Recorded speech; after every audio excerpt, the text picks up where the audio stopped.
ऐसा जी, पिछले जब कोरोना आई थी तो बहुत कम लोग थे, 500 के लोग मरीज थे उस वक्त मोदी जी ने थाली बजवाई, घंटी बजाई, दिए जगवाए, पता नहीं क्या क्या किया, लेकिन मरीज बढ़ते गए।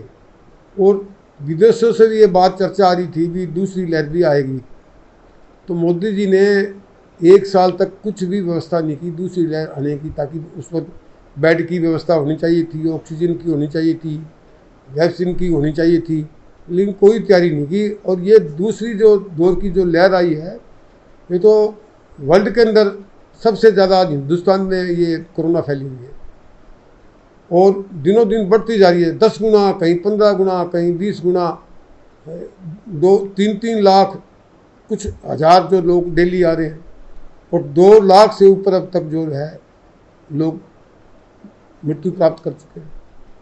ये तो बढ़ती जा रही है और इसकी कोई संभालने की मोदी जी तो सिर्फ बंगाल के चुनाव में लगे हुए थे, उनको तो बंगाल दिख रहा था, देश की चिंता नहीं थी। और एक बंगाल के लिए मोदी जी ने सारा देश जो है आग में झोंक दिया। आज हर वर्ग के लोग, हर प्रकार की जनता मोदी जी को कोस रहे हैं।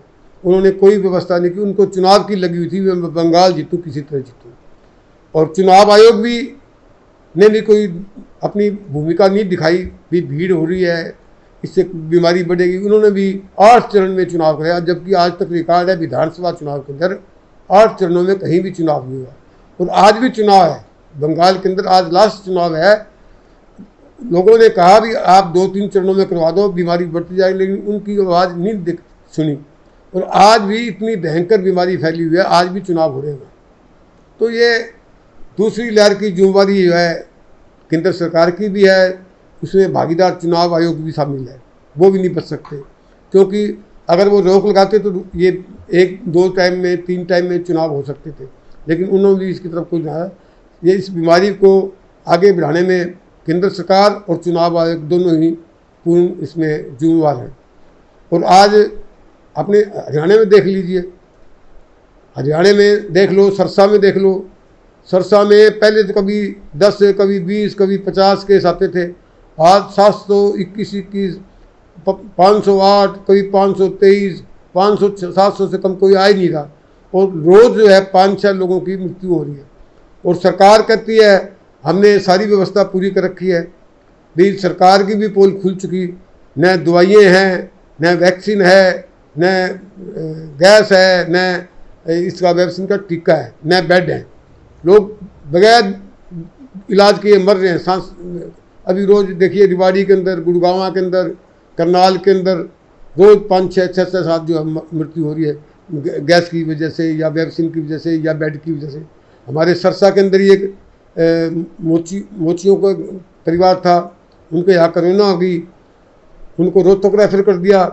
रोहतक में उस लेडीज की बेड पे बेड नहीं मिला, बेड नहीं मिलने से बाहर ही मृत्यु हो गई। और उन्होंने वहीं रोहतक के दाह संस्कार किया, रोहतक के अंदर फूल चुके जाके। ये हालत स्थिति है, बेड नहीं है कहीं भी। और कार्यों में रोज़ कहते हैं भी कोई कमी नहीं है, और जबकि सच्चाई ये है, जनता के सामने है। भाई मोदी जी ने तो हाथ खड़े कर दिए, बोले कोरोना तू जाने तेरा काम जाने, मैं मेरा बस का सौदा नहीं है। तो आज देश कहाँ जाएगा। अगर हम सिरसा की बात करें तो सिरसा के जो विधायक है वो 2009 से कैंसर हॉस्पिटल का एक वादा कर रहे हैं, लेकिन अभी जो नागरिक अस्पताल की भी हालात सुधर नहीं पाए हैं 2009 से लेकर अब तक, क्या कहेंगे। देखो जी, सरसा का जो विधायक है और सरसा की जो MP है, ये तो गायब हैं। लोग ढूंढ रहे हैं इनको, कोई पोस्टर लगा रहा है, कहता जी कहाँ गुम हो रहे हैं, न MLA मिल रही, न MP मिल रही। और जो इन्होंने वायदे किए थे सिर्फ कागजों में वो बोलते हैं। रोज़ उनके अखबारों में बयान आता है भी मैं खट्टर से मिल गया हूँ, शहर के लिए ये पैसे ले गए हूँ, शहर के लिए ये काम ले गए हूँ। भाई 1.5 साल से हो गए, 1.5 साल से ऊपर हो गया, तो कहीं एक ईंट लगी नहीं कहीं।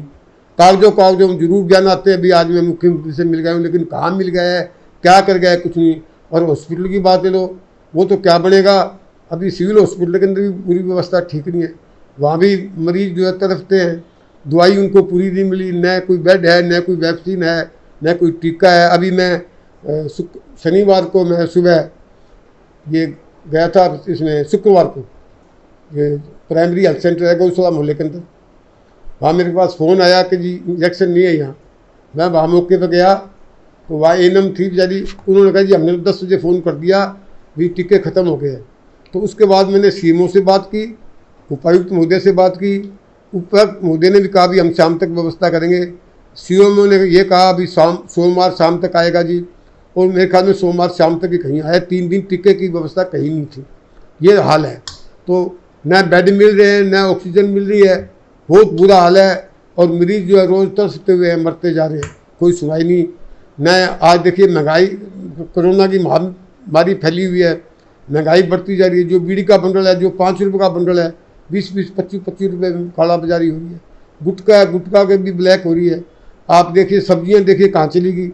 कोई सरकार की तरफ से कोई ध्यान नहीं इन बातों का भी। एक महामारी फैली हुई है और जो दुकानदार है वो ब्लैकमेल में पैसे कमा रहे हैं।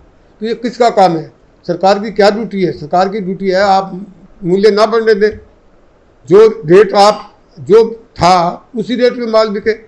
लेकिन नहीं, कोई ध्यान नहीं दे रहा। हाँ, बयान रोज आ रहे हैं, गृह मंत्री के भी आ रहे हैं, मुख्यमंत्री जी के भी आ रहे हैं, और मंत्रियों को भी आ रहे हैं भी हम कोई चीज़ की कमी नहीं रहेगी।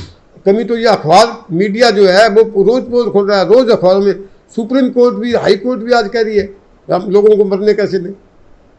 सुप्रीम सबसे बड़ी आज हमारी सुप्रीम कोर्ट, हाई कोर्ट भी ये बोल रही है कि हालत काबू में नहीं है। और ये रोज अखबारों में बयान देते हैं हालत काबू में है। पहले तो ये कहते थे भी हमने कोरोना का जंग जीत लिया, मतलब वो बातें झूठी निकली।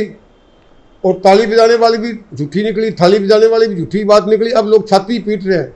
और दिल्ली के अंदर तो ये हाल है, 20-20 घंटा टोकन नहीं मिल रहा जो डेड बॉडी को दाह संस्कार के लिए। ये हालत है, 20-20 घंटा दिल्ली के अंदर ये हालत है।